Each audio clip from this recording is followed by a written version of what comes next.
want to talk about our economy and regulating Wall Street to help Main Street. The banksters have completely gotten out of control in this country. As Dick Durbin said, the senator, the banks own Wall Street. And he wasn't just exaggerating.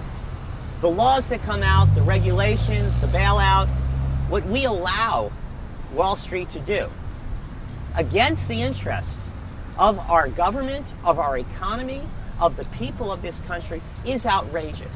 And they've only done it because they have corrupted our political class. I'm not a communist. I'm a reformist capitalist. I believe that capital could be used to enrich our country, as it has been historically, to build the biggest middle class in history. All that started ending with the class warfare waged by the Koch brothers and the richest 1% of this country and the corporations of this country against the people of this country. We have witnessed the largest redistribution of wealth upwards in the history of the world. The idea that 8% of the money income in this country went to the top 1% in 1980, and a few years ago it was 23%, and right now it's even more, is outrageous. Usually, historically, when a modern democracy has created a government and an economy and created a middle class, the money continues to spread to the middle class. It doesn't trickle down, it flows through. We have stopped up that flow and pushed the money upward through the corruption of our political class in Wall Street. We've done it in about half a dozen different ways that I see that we could change and turn around. Number one, end derivatives trading. These are engines of mass economic destruction. Whatever Wall Street wants to tell you with their multi-million-dollar mouthpieces in the media, it serves no constructive purpose but to make them rich and fatten their bonus, while creating a precipice which the entire economy could fall over at any time, as we did with credit default swaps in 2008. Number two, end the short selling of stocks. This is betting that a stock goes bad. And it's what causes stock prices to decline and causes people to lose their money, and causes the corporations themselves to focus only on short-term gain. Number three, end the interest deduction on leveraged buyouts and corporate takeover money that corporations are doing at unprecedented rates. Close to $2 trillion was spent. When a corporation A, when Exxon buys Mobil and borrows, $50 billion to do so, to pay off those shareholders, the interest on that debt is deducted from taxes they would otherwise pay. That's one of the main reasons large corporations don't pay taxes anymore. So their share of the federal budget, which used to be 23% in 1950, is now 6-7%. And we're making up the difference in deficits and in cutbacks to our country.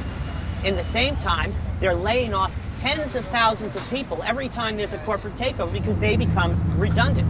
They're only redundant because the corporations are borrowing money to take over other corporations and taking tax deductions and paying no taxes as a result of it.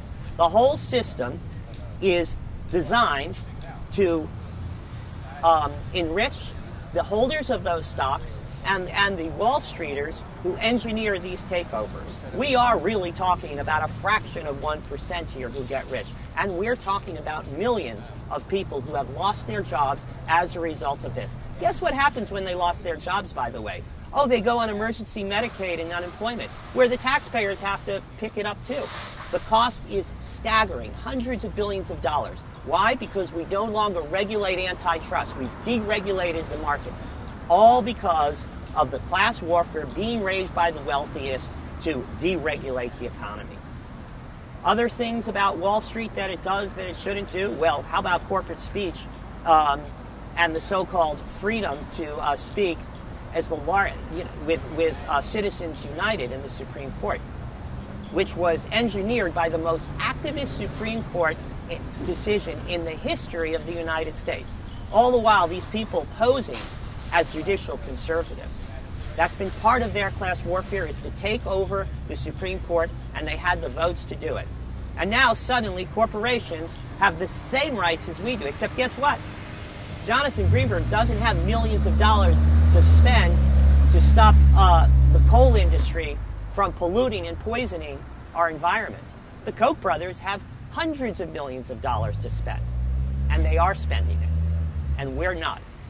We need to create public campaign financing, and we need to end this crazy notion that corporations could spend unlimited money. We need to do it by electing new people to Congress, not the incumbents who are going to vote against public campaign financing. So those are some of the main things I see as necessary. Of course, bringing back the Glass-Steagall Act, which was, torn away so that investment banks could play the stock markets and act as casinos, is another important step. We need to regulate Wall Street in order to help Main Street. The sixth thing is that if this too big to fail thing, the idea that this money was given to shore up banks without any strings attached, that they needed to lend that money and that they could use it for corporate takeovers, is like, taking somebody you've been beating up for the last 2 weeks and say, hey, give me a bigger stick, and then whacking him in the head with it again. That's about what happened with this TARP and bailout. It is astonishing that Congress went along with it. They should have given money to banks that were not failing and said, guess what? Here are strings attached. Here's $500 billion.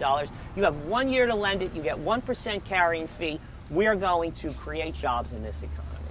That's what I have to say about regulating Wall Street to help Main Street.